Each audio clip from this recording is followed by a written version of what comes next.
Hello, everyone, and welcome to today's Family Office Access MasterClass. I'm Danielle Patterson, Executive Director of Family Office at ISS Market Intelligence, and I'm delighted to have you joining us live from all over the world. Before we get started, I always love making these sessions interactive, so please feel free. I've enabled the chat, and actually, this can be a great test. Go ahead and drop an introduction. Let us know where you are joining us from. And if you want to continue conversations after today's session, it's always fun to connect through LinkedIn. I've just dropped my URL, and thank you, Vicki, joining from Greenwich, Connecticut. Fantastic. All right, here they all come. We've got Richard here from St. Louis. So great to have you, Richard. Mayfair, London. Fantastic. Well, you guys keep going. And as everyone's trickling in, I'll just go over a few additional housekeeping. Um, the chat often can get very noisy, and I don't want your questions to get lost. So for those of you not familiar with Zoom, in the menu bar, there's a little square with a question mark. That's the Q&A. If you want to pull that up, any questions for Christina can be dropped there. That way I'll monitor. If they fit into our flow, I'll be sure to weave them in. And if not, we'll make sure to leave time at the end. And if we run out of time, we'll make sure that her team gets those questions. So yes, please, share your questions. I love that we have a live audience. We're also going to record the session, so hopefully you can stay with us to the end, but tomorrow we will send out the recording to everyone that has registered. Now, on to today's guest. I was introduced to Christina by Ron Diamond, and ever since that introduction, I have just been enjoying diving into her work, and today's conversation is really going to be a special one. What stands out to me the most about her work is that she approaches family offices from a very human perspective. Many conversations in our industry focus on structures and investments and operations. And yes, those are very important. But I love the way Christina focuses on the people behind the capital and the conversations that really determine whether families are going to thrive across generations.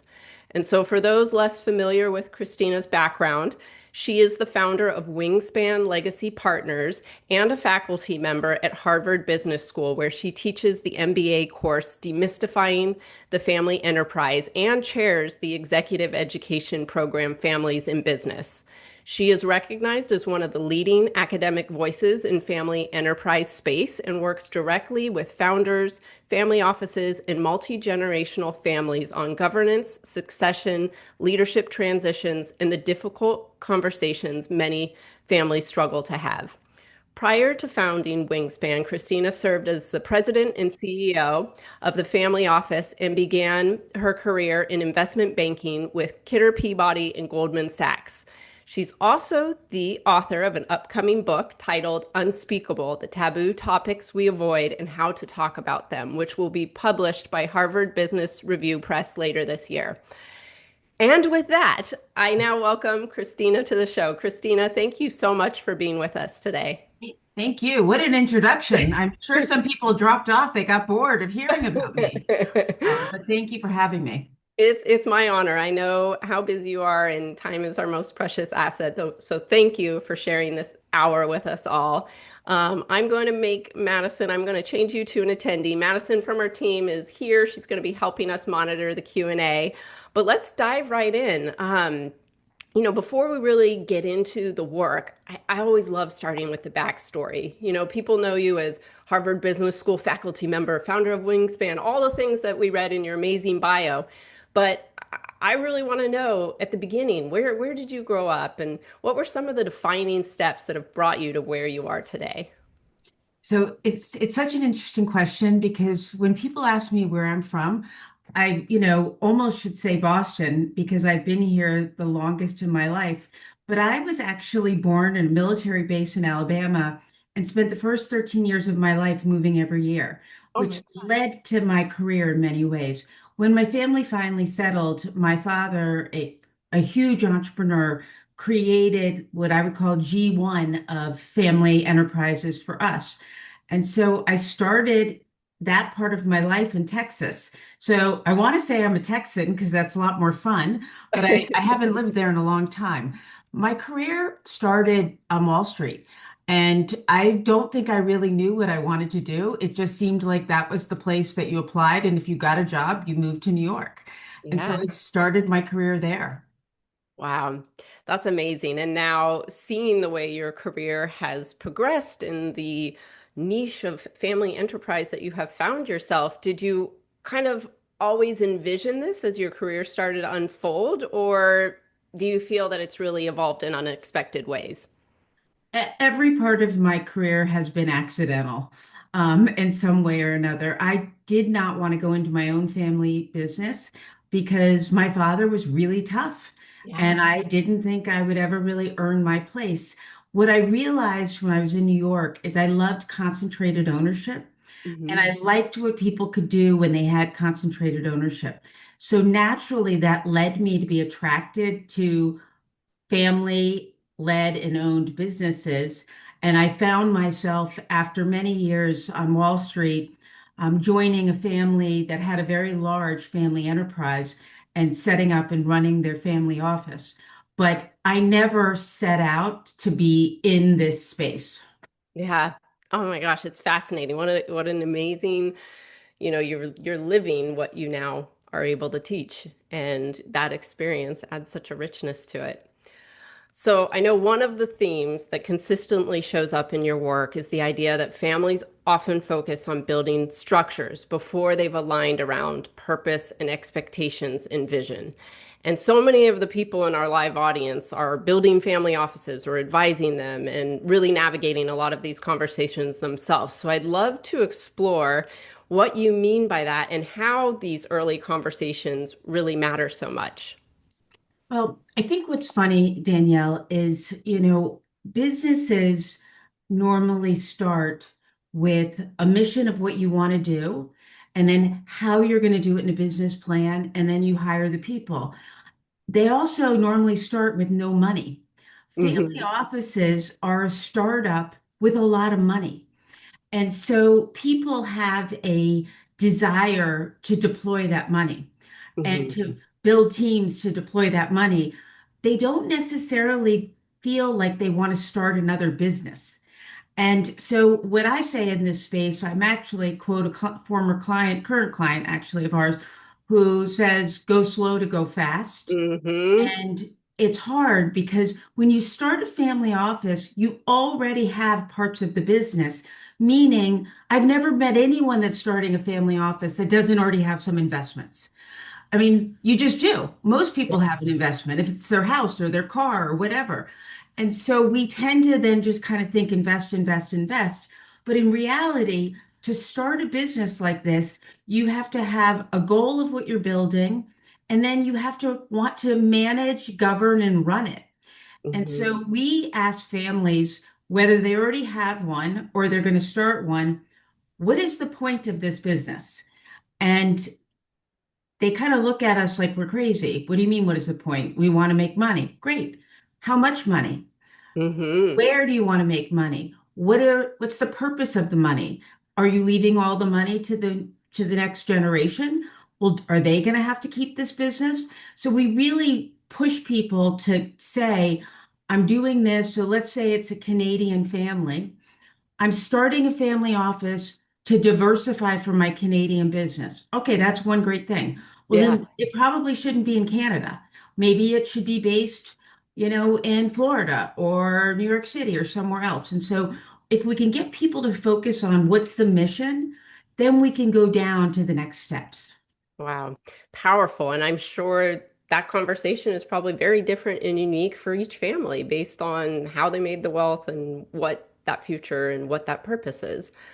Well, I Um, think that many of them think they should have a family office. mhm. And what is becoming abundantly clear is most people don't know the difference between a single family office, joining a multi-family office, or having what I would call a really scaled down single family office where you outsource everything.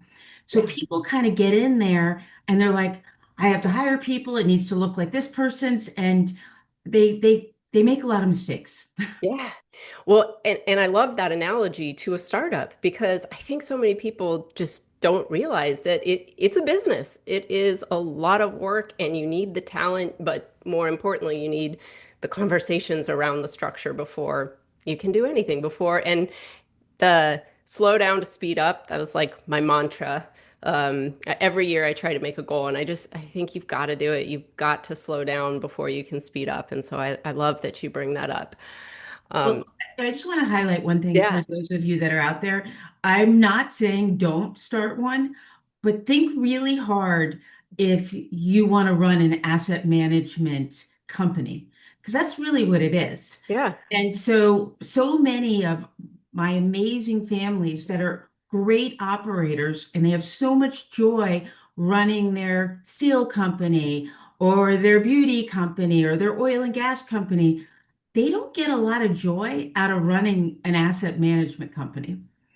And so you have to make sure you understand what you're doing. I mean, and I love that because there's so many different alternatives, like the multifamily office model or just working with a existing advisor, asset manager. Yeah. So at the very beginning of that journey, what are some of the conversations you brought up questions and that you really think you sit down and who do you involve in those conversations before the family office is established? So unfortunately, most people call us after they already have one and they don't like it. And Yes. so the ones that we're lucky enough to get our hands on before they have a family office and a staff and a lot of investments, we sit down with the moneymaker Yeah. at the beginning. And so, that's going to be, the generation one or whatever generation the liquidity's in. We sit down with who's in charge of that money. And we are not negative, but we are like, there's going to be a year of setup that's not fun. It's not Yeah. the sexy direct investing. It's the what's the structure? What's our business plan? How are we going to mitigate risk? Who are we going to use inside versus out? And they're like, I just want to invest. Like, let me invest. And Yes. so the process of going through the beginning is so important because if they don't want to go through that process, they don't want to run this business. Yeah. Yeah. And one really powerful point from an interview of yours I listened to is that kind of speaking to the point that people unfortunately come to you after they've already structured is that you don't have a client you haven't had to completely restructure. And so I think coming to you before they do it and you have to unravel the mess, like, maybe that can be one great takeaway from everyone who's hearing your recommendations today. There are some amazing families that are setting up a family office, but the point of the wealth is to give it all away. Yes. And so if you can get that done at the mission level, Yeah. then you hire a very different type of team when the goal is to have no money left at a period of time. And so, you know, balancing that is incredibly important. The other thing is think about this. If you're talking to generation one, say it's my family office. I have a husband and three kids, and we run a family office. Is our intent to leave the money tied together so that Yeah. when we pass our three children use this structure that we built, this business, or are they going to have the freedom to take the money out? And if that's the case, then that's a much different structure as well. Because if you build a structure, let's say I have $1 billion for $1 billion model, but then it ends up being managing 300 million because two of the heirs can take it out. It's a very different structure that you should have created. Yes. I think what's so powerful as well is many of the clients we work with want to partner and work with family offices from like a capital partnership perspective. But without that understanding of what their long-term value and their goal is, is it to give away? Is it to have a very risk-averse portfolio? You need that understanding, know where the synergy and the opportunities exist. And so for the family themselves, yeah, that clarity is so huge because it can look so different. There is no one size fits all. Everything's so bespoke. Um, Exactly. this is a hard question. This is one that I hear answered very differently. It's from our audience, Rosser Goodman. Rosser, thanks for joining. She's curious what the threshold of net worth to open your own family office. Right. I get asked this all the time. Everybody gets asked this, and I'm going to give you a very unsatisfactory answer because any amount, if you're going to have a family office where the entire team is you and you outsource everything, but you're the quarterback and the coordinator, then that's one. If you're going to hire external employees and build an investment team, I personally think it should be over 250 million because the amount of money you need to pay a good team to execute internally, you should have that kind of wealth. Yeah, that was actually a satisfying answer. I appreciate that. And thank you, Rosser, for joining in. So I feel like this is a great opportunity to kind of bridge into your upcoming book because so much of what you describe is really not just about money. It's about the people, the relationships, the expectations, and most importantly, just communication. And Mhm. so, what makes certain conversations feel unspeakable inside of family enterprises and family offices? Well, I mean, we'll focus on we can focus on family enterprises as a whole. Yeah. People don't want to talk about succession because we've always tied succession with age.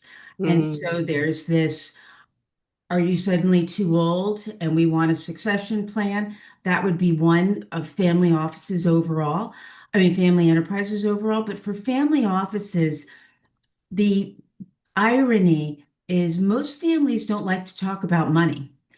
And so they want to start this family office, but they don't want to exactly tell everybody how much money they have. And it's really kind of crazy because without talking about the money, you don't know what you have to actually invest and do things with and all the latter. I'd also kind of double click on um, families don't like to talk about their wills mm, and their estate planning. And so if you are in a family enterprise and you don't know what's going to happen when somebody passes, or you don't know your responsibility, how are you supposed to build a business and plan and all of the other things? And so the book is about a bunch of topics that we all avoid, and we avoid yes. them out of politeness or fear of rejection or just, I just can't deal with it. I already know what they're going to say. And my view is if we can start talking about these things a little bit more, everyone can do a better job leading their Yes. entities, their families, but especially in the family enterprise space. Wow. I am like that much more excited for your book because I think society as a whole, it's uncomfortable, it's taboo. I mean, death, it's the one thing we all have coming, but it's the one thing that we don't want to address. And I recommend if you haven't read it, there's a book becoming is it becoming no it's being mortal by Atul Gawande, and it's just talks about society and how we address aging and death and like how can we plan and we owe it to the next generation. And so I feel like you're going to help break the stigma by helping be a guide to navigate those such important, not just for the family office, but for society. Let me be clear. I've made every mistake that's in my book. Um, the biggest mistake that I made is that I never asked my father what my responsibility would be if something happened to him, because my father would have heard that as, what am I getting? That's Mm, what I would have thought he would have heard. And unfortunately, he died 11, 12 years ago now. And I had no idea of his plan for our family enterprises, for his wealth. I didn't even know where he wanted to be buried. And yeah. I was left as one of the executors. And so, what I say to my students and to anyone that will listen to me anywhere, like clarity is kindness. And so, if the person that might predecease you doesn't talk to you about those things, make it very clear you're not asking what you're getting. You're asking, what is my responsibility if something were to happen to you? And so I have three kids in their early 20s. I hope they all know what their responsibility is. That Yeah, doesn't mean they know what they're getting, but they right. know what their responsibility is. And I think that we should get away from learning that lesson from lawyers. I Yeah, really don't want lawyers telling my loved ones what their responsibilities are. And so if I don't explain it, who's going to? exactly. And the interpretation can be misunderstood. And so I love that perception, not what I'm getting, but what I'm responsible for. And thank you for just being a steward for all of us, taking those hard lessons and finding solutions so we all don't have to experience them the same way you did. And let's be clear, a will is like a Yes. balance sheet. It is a point in time. You should update Mm, it yes. because things change a lot. And so Yes. I'm not saying use it as leverage on people, but I'm saying pay attention to your will. It's a governing document that should be looked at and updated. And so my students hold me accountable because at the beginning of the year, I say, how many people have a will? Very low number. And by the end of the semester, I'm asking them again. And then they turn it around on me. They're like, Professor Wing, when did you update yours last? I'm like, Thanksgiving. I did it. There you go. Well, and you imagine, many of these successful families with all of their assets and operating businesses. I mean, that's complex. And yes, probably every year things are shifting. And Mhm. so, yeah, especially important. So I'm going to weave in another audience question. This is Mohammed Ramadan on the topic of succession. He says, many families successfully transfer wealth, far fewer successfully transfer stewardship. What have you seen preserve stewardship capacity across generations? So that's an excellent question. And I love the word stewardship. So thank you for using that. You know, there have been all these studies on G1 to G2, G2 to G3.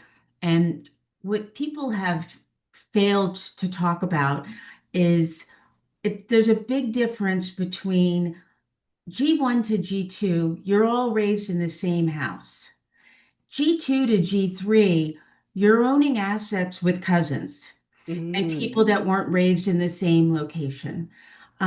Stewardship really comes from continuity and mhm. keeping families together and reminding each other of our values and living and breathing our values, working together, liking each other, knowing each other.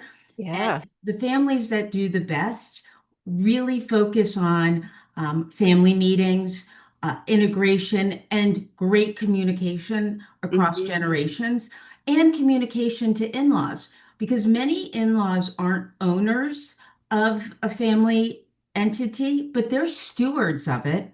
They're Yeah. stewards of that entity, and they're the parent of cousins that are going to be in that entity.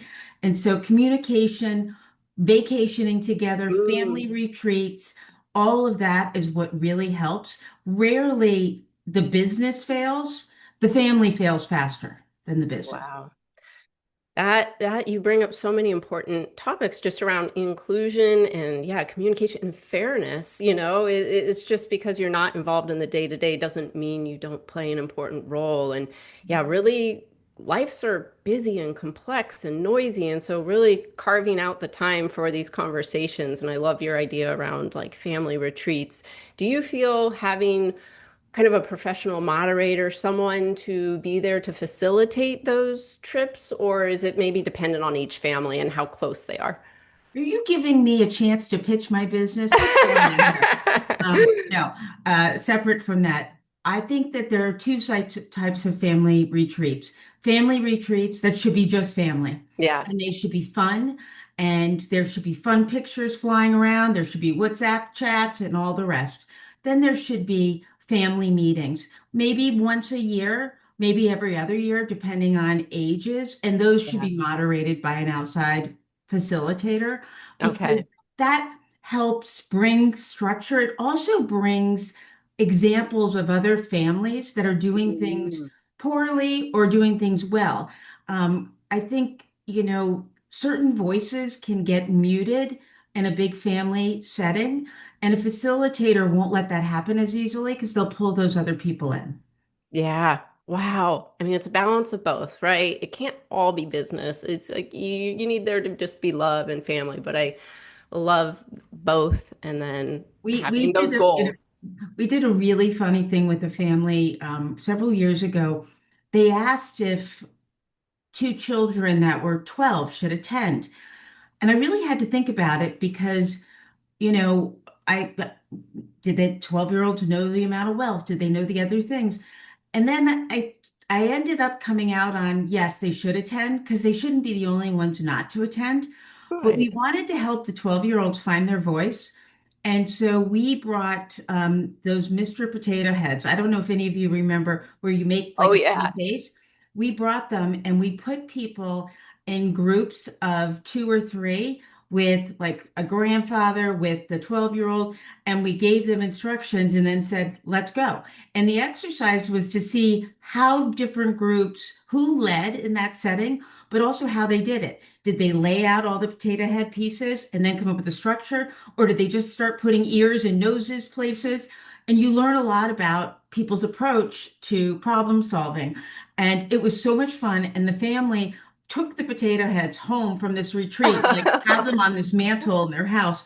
And it brings me great joy because the 12-year-olds were much better at this than the 70-year-olds. I mean, what a creative idea and so memorable, and also it's something so simple and fundamental, but at the same time, like exposing that next generation of their worth and where they can collaborate or work together. Because that is actually Ariel Serber from the audience asks, and this kind of wants to transition into our discussion around the different generations and involving them. But Ariel asks, how can families raise the success rate of family office longevity? There's those statistics that only 25% go past generation one. And he congratulates you on the book. Thank you. Um, well, first of all, you know, success rates of family offices, I think the statistics are kind of baloney because like it's not one entity that can be studied in one way. It's not like all the family offices are regulated and this many make it here or there. So first of all, I wouldn't look at that statistic as a looming problem. What I would look at is what was the purpose of having a joint family office? Some of them should be separated. Some of them might have a family office structure that has a really high risk tolerance, and the next generation doesn't have that tolerance. They Mm, shouldn't commingle their money. Um, yes.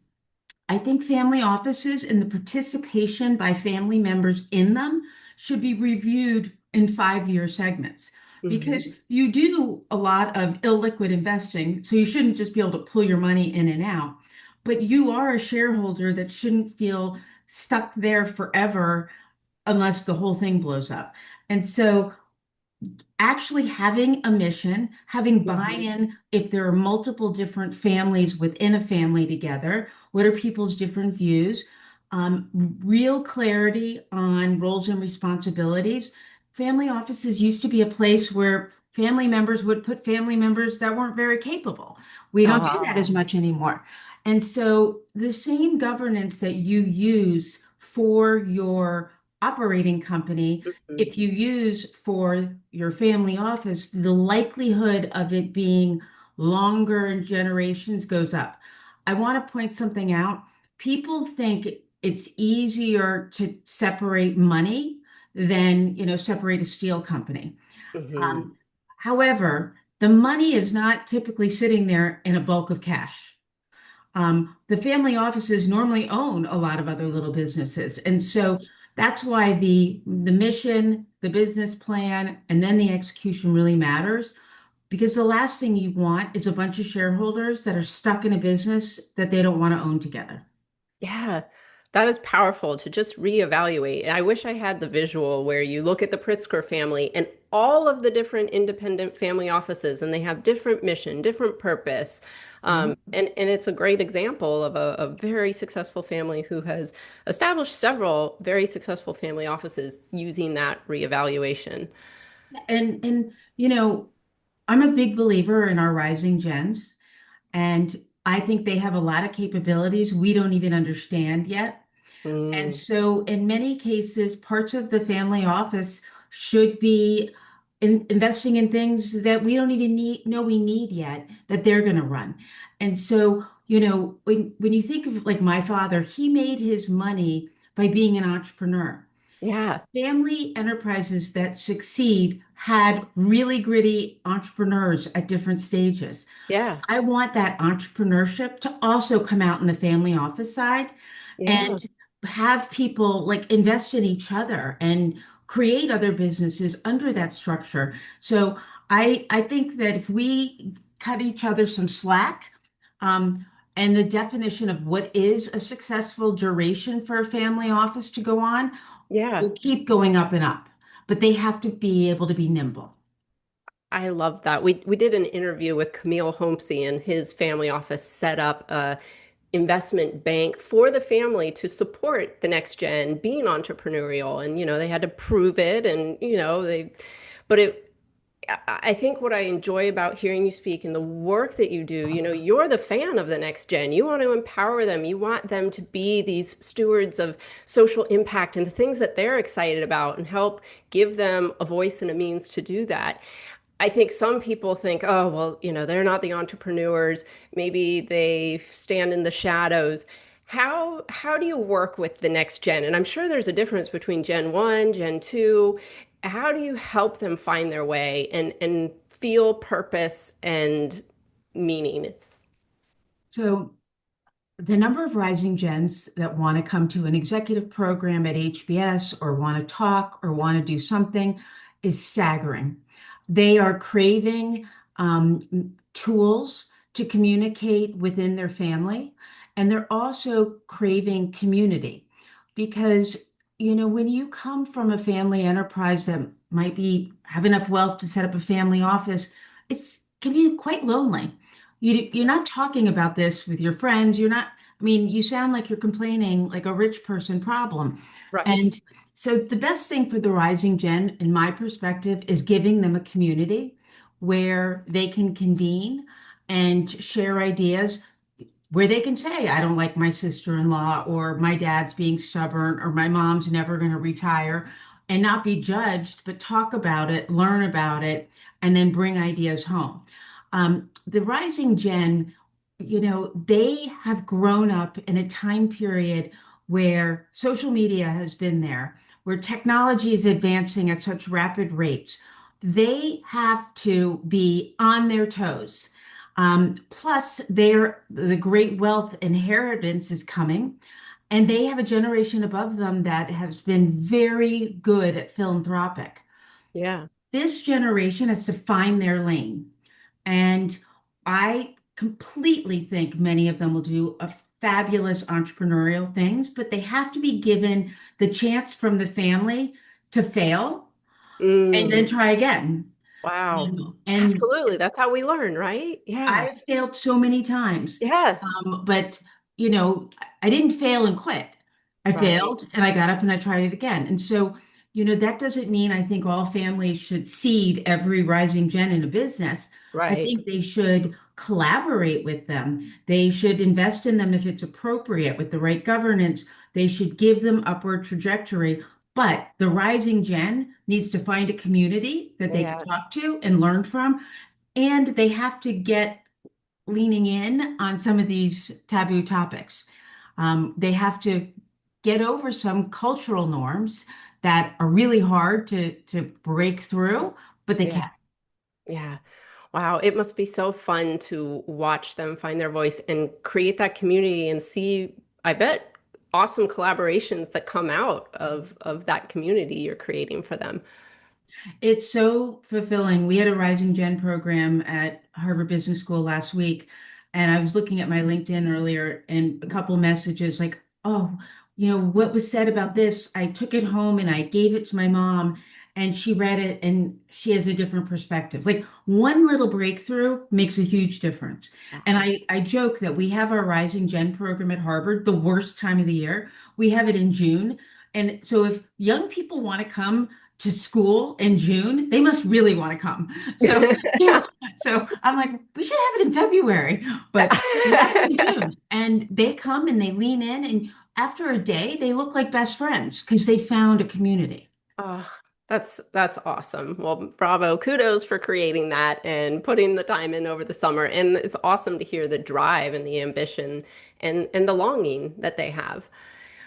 I'm curious what patterns consistently emerge amongst the families that you really do see sustain the continuity over time. Trust. Yeah. Um, trust and respect. Mm, I believe you can overcome most other issues if you really have trust and respect.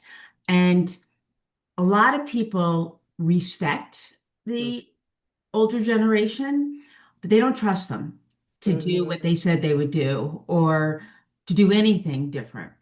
And mhm, so both, trust and respect have to be a daily occurrence. You have to trust that what they've been, because a lot of families say, oh, come work with us. We'll figure out your job. We'll figure out your salary later. It's all going to work out. mhm. And then you get there and they don't want to talk about certain things. And, you would never go take a job at Goldman Sachs without knowing your salary, your role, and where you're going to live. But people go to business school and move home to India and they don't know their role, their salary, or what they're going to Yeah. do. So Yeah. trust and respect is the most important ingredient. Wow. Powerful.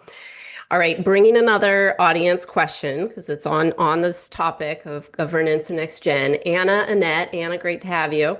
Says, Christina, what have you seen as the most challenging for families in selecting the structure for the family office and why? And have you seen that most challenge? Oh, what have you seen as the most challenging in engaging the next generation in the family into leadership decisions and operations of the family office? I know you've been really touching on a lot of this. Yeah, so I think that the thing that I find people have the hardest time with a family office is paying people to do a professional job. And Hmm. so many families want to set the family office up, but then they want to be very cheap Hmm. about what they're willing to pay family members that work in it or outside professionals.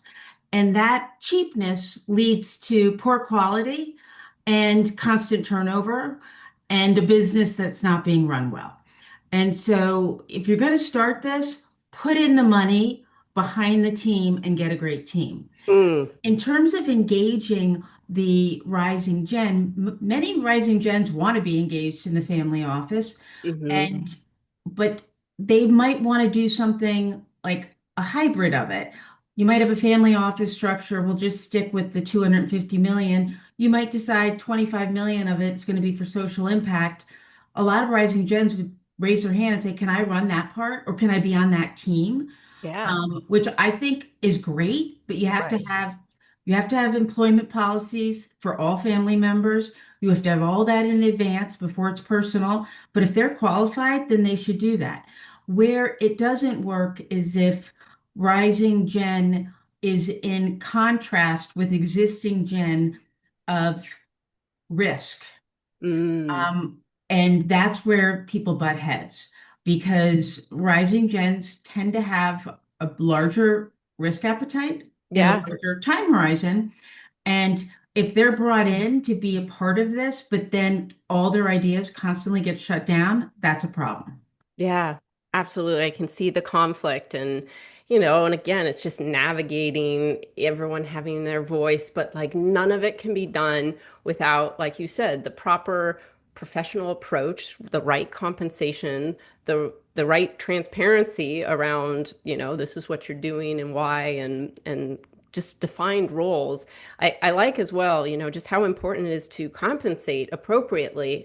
We featured a philanthropic advisor, Chris Putnam Walkerly, and she says it just drives her mad when she sees these families try to set up a foundation and do good, but they just feel because it's philanthropy, they can't spend the money, but you No, can't achieve if you're not going to invest in what you're trying to no. solve. So, so powerful. One thing I want to add to Yeah. this, though, just for those that are in the setup or already have a family office, Mhm, one of the things I'm seeing a lot and recommending to a lot of families is, you can have your internal team and then you have mhm, some things that are outsourced. But I really believe in having investment committees with people that aren't employees of the family office. And so best in class investment committee where you can tap into other people and networks. You can also tap into family members that don't work in the family office to be on that investment committee. That is another way to engage additional people in the family to see what's going on. I love that. It's kind of expanding the circle of trust. And, you have those who are intimately involved, but sometimes getting that third party perspective and expanding those that you can benefit from. And this kind of feeds in Denise Tunser, I apologize if I mispronounce, asks, for a family office that isn't at the point where it makes sense to open a family office, but needs additional family office support, what are your recommendations for setting up a structure? For instance, is it better to work with a fractional family office firm, hire employees? So I feel like it kind of talking about some of the outsourcing or different communities or resources. So, family offices, manage investments, but a lot of them also look at consumption Mm, and concierge services. And so, having a quarterback that's even managing all of the outside people would mm, be my way of starting slow. So, if you don't want to have in-house investment professionals, but you want one point of contact that is with the wealth managers, the accountants, the estate planner, hire one person to start and that is a role that's well worth it to not make mistakes and go from there is my recommendation. And unless there's a family member that's capable of doing that. I find most families don't have one person that wants to spend full-time job doing those things. hmm. They're not all fun tasks, but they Right, all have to be done. right. Hmm. This is along the same lines too, and then I'll get back to our standard flow, but it's just wonderful to let people chime in. Stephen Heitzman asks, when do you recommend a family connect with a multifamily office, RIA, rather than build out a single family office? Well, first of all, if you don't want to run an asset management company, you should definitely go the multifamily or RIA approach. What I will tell you is no matter what they say, you won't get the customization of doing it yourself, obviously. But you also might get what the biggest family in that multifamily office wants.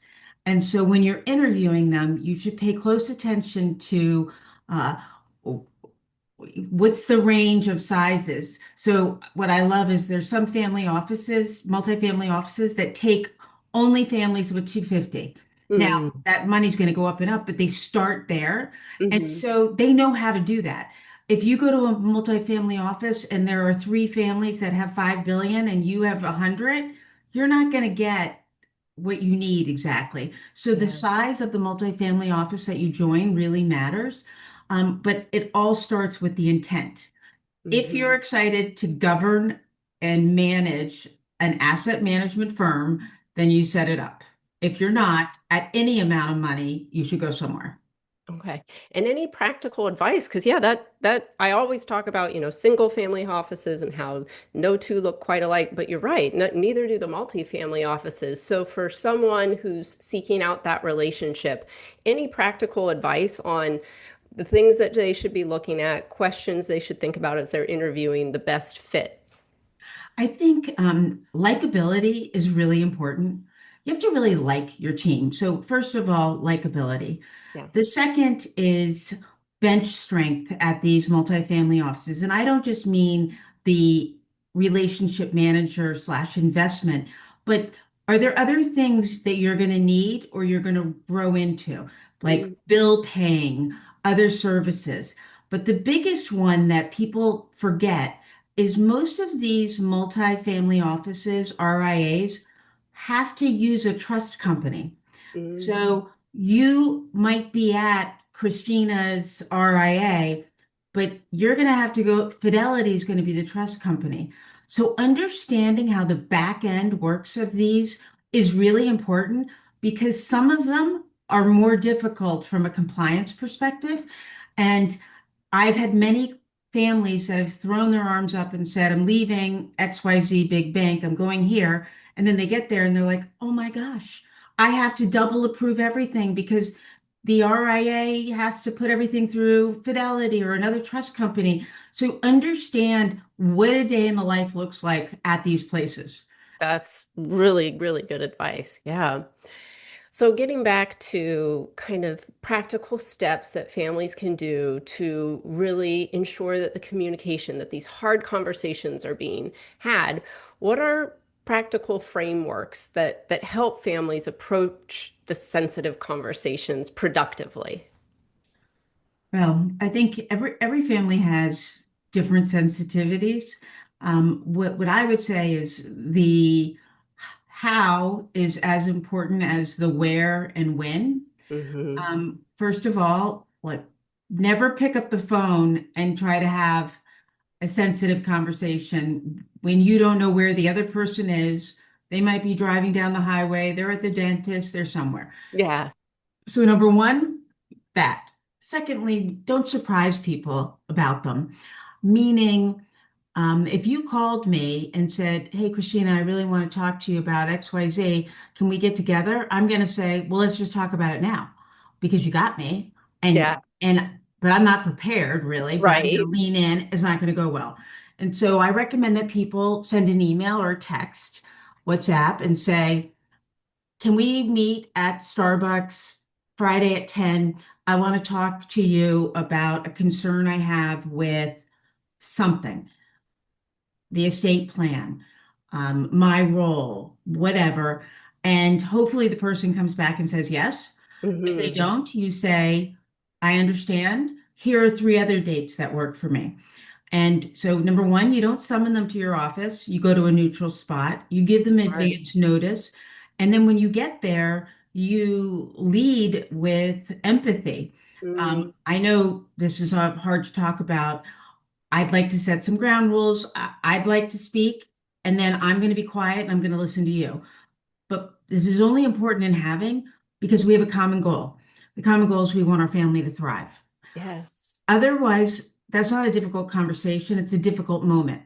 Breaking up with a girlfriend, difficult moment. Having a conversation about joint goals, that's a difficult conversation that's worth putting the time in. Yeah. I mean, such good advice, so people don't fall into that trap of putting someone on the defense by making them feel ambushed. The goal, not forgetting the underlying goal is like continuity and love and family togetherness. And I mean, all of us have done this. We've called somebody, caught them at a time that, we don't know where they are, what's happening, and we unload accidentally. And that's just, and you feel such regret afterwards. And so, you know, we have this desire sometimes when we finally get there that we want to do it right now because we're pissed. Yes. Don't get pre-pissed. Calm Okay. down. Yes. Calm down and have it so that there's a good outcome. Otherwise, you're venting. Yeah. So, so important. All right, I have one more kind of, I mean, I have millions of questions that I didn't really get to because we always keep it candid, but I have one more I'm going to ask, and then there is a very long Q&A. So, just kind of to summarize a lot of what we've talked about, if every family office listening today could begin one conversation immediately, what should it be? Why are we starting this business? Amazing. And that's it right there. Yeah. If we can answer that question, we can put a business plan together, we can hire the right team, Mm-hmm. and think of it this way. If I asked you, why are we starting this business? And you say, I want to do a roll up of Taco Bells. I'd Mm-hmm. say, great. What about the rest of the money? Mm-hmm. I want it managed, in the stock market. I'd say, all right, our team should be somebody that's great in roll-ups and operations, and then let's outsource the all of the public securities, outsource the bonds, outsource all those things, we would have a very different team than if you were, I want to build a multi-asset, then we would do a different plan. But why are we doing Exactly. this? Exactly. And like you said, so often people are like, great, we've got the money, let's just invest. But that might not fit the why, it's just um so I'm curious, once that unified why is established, do you recommend, like, do people put a family document into place? Is it a business, a legal document? I've seen at one of the family office conferences, Carol Levin Bernick brought her family document. It speaks a lot to the next gen about how they made their wealth, what the wealth means, why the family office exists. But it was very personal, just something that she drafted up, and also will like update when they have family meetings. But what do you recommend once the why is established? Does it need to be a legal document? Do you even recommend a document? Well, I mean, so a family constitution, which Yeah. is what you're kind of referring to, is Yes. not a Thank legal you. That's the word. document. Yeah. It's a document with the values, and it should be updated every 5 to 10 years. And it should not be more than 10 pages, and Okay. most of them are 120. Oh When God. it's more than 10 pages, people don't read it. Okay. The intent is to write something that captures your values, the integrity of how you want to run things, a little bit of history, and everyone signs it. Non-legal document. Inside the family office, you Yeah. need to have an investment policy statement. So, what are we going to invest in? How are we going to think about it? How are we going to govern it? And then, if you're going to have multiple families, members in that, you have to have an operating agreement and a shareholder agreement because you're merging your money together. So there are definitely legal documents. They don't need to worry about that. The minute we have the why, their advisor will walk them through all that because you need an advisor because otherwise you don't know Yes. what you're doing. Um, Yes. and we'll get the documentation done. The family constitution is a nice document to have because it takes a little bit to write it. And so Yeah. you have to really think about why are we staying together as business partners and family members? And that's a good thing to do. Yeah. It's kind of, again, the both, like the business vacation and the family vacation, and it's merging everything into one. Well, they have to coexist, a balance of both. All right, so I'm going to go to our Q&A. We're going to start. There's two questions that relate to philanthropy. Goija Somowatz says, what do you think family offices are doing well in philanthropy today, and where do you see the biggest opportunities for change moving forward? The biggest opportunity for change is action. I think many families globally have signed the Giving Pledge and they've become stalled because they're waiting for that big idea. Mm, And my view is the families that do it correctly, they give consistently. They mm, give over time. They're not always waiting for that big giant idea. They give locally, they give globally, but they give um, by taking into account other family members' feelings. I think family foundations and giving should include in-laws mm, and other stewards of the family. Um, and I think that there should be opportunities for the roles to change of who's on the board. I think the rising gen should be there, but you should have governance. If you miss a meeting, you don't get to vote on the next meeting of giving. If you're going to have a size investment over a certain amount, the family member has to sit on that board. So I mhm. think the governance around it leads to the success of how we deploy it and how we manage our return on capital.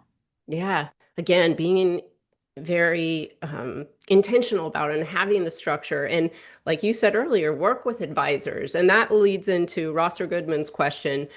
She's asking if you could define the variety of family advisors. And then she said, especially those that are different types, philanthropic, etc. I mean, yeah, there's, So I think I'm so happy that people are using the word advisor because I don't think of myself as a consultant. I am mm, a business advisor. Wingspan is a business advisory. There are many, many different types of advisors. There are business consultants that understand concentrated ownership. There are other family advisors like my firm that understand the emotional side as well as the business side. I think the most important thing is, will your family grow with your advisor? I don't think an advisor should come in and do a project and leave, Mm, because you need your advisor when the crap hits the fan. And so if they're already in your life running family meetings and something happens, they already know you. If you're yeah. trying to hire somebody when you're in chaos, it's never received well by the others. And so the best time to hire an advisor is before chaos, and hopefully hire one that has a bench of people inside their organization that'll resonate with different people. And if we work with a family of 50, all 50 aren't going to like my style, but they'll Right. like somebody on my team's style. And so I think, having different styles, different ages, and then again, the likability. You have to want to Yeah. spend time with them and Yeah. call them and be like, you're not going to believe what just happened. I mean, it's another part of your business team. So if it feels like a burden to call your advisor, you have the wrong advisor. I love that. And I think it's so important. Yeah, when you're in a state of chaos or disagreement, that trust with the advisor relationship is going to be so much harder to establish. But if you, in times of peace and harmony, establish that, like that trust is priceless. The way that you know the family and the dynamic, I mean, that it's, yeah. It's So I think that's incredibly amazing. personal. It's Yeah. incredibly personal. Yeah. And, the families that we work with and the students that I work with, you fall in love with the family. Yeah, I Of course, bet. they have issues. Well, we all do, but Right. you really become part of the fabric and you're rooting for them. And, that's like, what's more fun than that? And to make a difference and see greatness unlocked through your guidance. That's incredible. Yeah, your work is so fulfilling. This is an exciting one. I feel like you're going to give some really great advice. Alabek, cool. My name is Allie. I'm a third generation member of a single family office. My uncle runs the single family office, and I have access to our CIO, analysts, and IC, but no defined role or mandate. I'd like your advice on how someone in my position can earn a structured conservative investment role. So I think that I can't give a generic answer to that, because my view of family members working in the family office is if they have a skill set that's needed. And Mm, so, what I would look at is, what do you bring to the table that might be needed as your family office evolves or other family members step out? Because you don't want to just be hired because you're family. You want to be hired because you can be additive in there.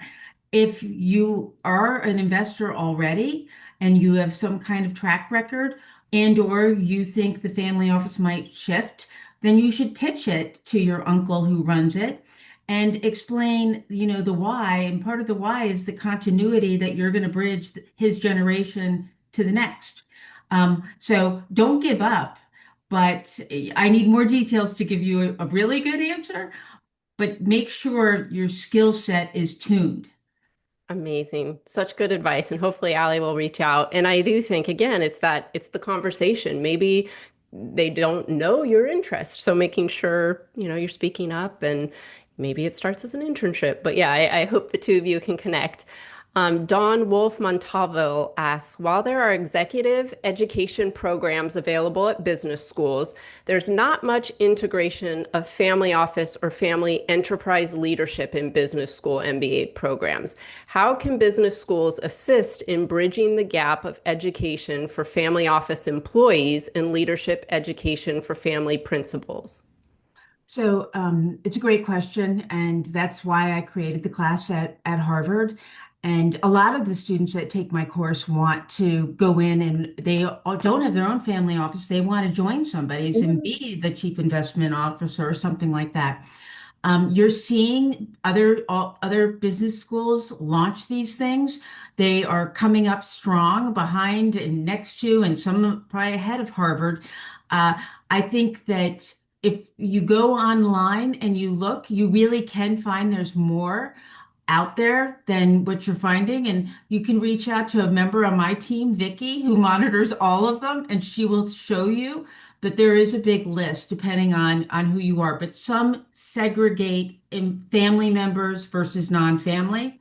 Our program both can come. Amazing.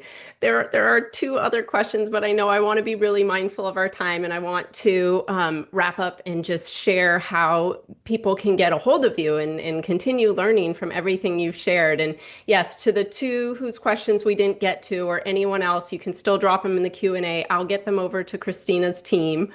But before we wrap up, I do have your link tree. Vicky was amazing in helping me prepare. And what I'm going to do is drop this in the chat. Basically, this is brilliant. I need to set up a link tree. Let me see as well if I can even share my screen and pull it up. This URL that I just dropped into the chat will allow you to learn more about Christina's work. You can get updates on the book. Um, well, there is a QR code. What I'll do instead of pulling it up and sharing my screen right now, I will make sure that that QR code and the link is shared in tomorrow's email with the recording. Um, yeah, so you can learn everything about the business school research, the executive education programs, her practice, Wingspan Legacy Partners, and of course the upcoming book. I'd love to know, is there an actual release date already scheduled for Unspeakable, and where can we purchase it? October 20th is the release date. It's on Amazon already for pre-purchase. And the cover's in yellow, like I'm wearing today, coincidentally. Oh, So amazing. it's going to be a lot of fun. It's going to be a lot of fun. And I'm excited to share it with all of you. And I'm more excited in many ways for anyone that shows up for something like this and wants to just keep learning, keep teaching each other, make friends in the space. And, you can do more in this space than any other space, but you got to talk about things. Otherwise, it blows up. So let's Well, not blow it up. Let's talk about it. I love it. What a great closing thought. And thank you, Christina. Thank you so much for You're sharing welcome. this time and all of your wisdom. Thank you to the live audience. Great questions.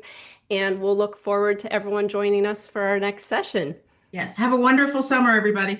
Thanks, everyone. Take care.